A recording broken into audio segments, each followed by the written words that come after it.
fasted cardio, Gary, do you think it has benefit? I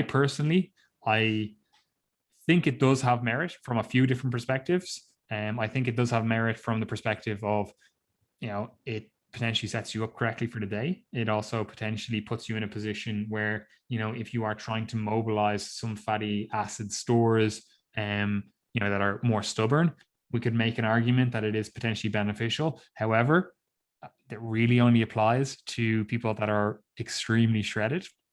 And then more importantly, and it's really the reason why a lot of people talk about fasted cardio, is because it definitely makes sense if certain drugs are at play, right? Whether they are, something like yohimbine, or whether it's something like, potentially even insulin and stuff.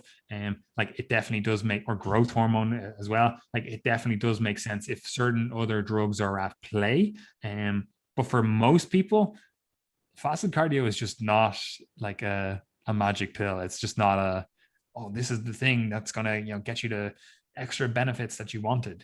What are your thoughts, Gary? Yeah, I would agree. As you said, I think there's practical benefits. I think there's circumstantial benefits. Like if someone is in competition prep and already very, very lean, maybe you can make the case that it might be favorable, might give them that little bit of an edge. We don't really have much evidence to support that. There's lots of anecdotes to support that.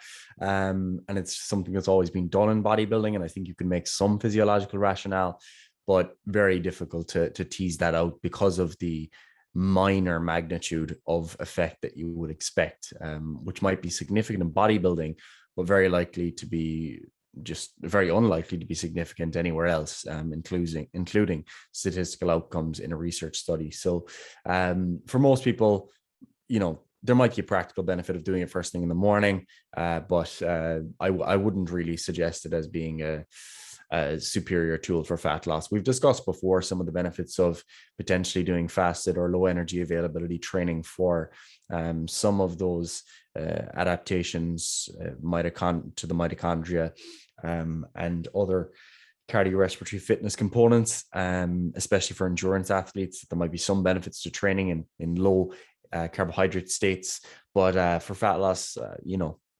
neither here nor there for me.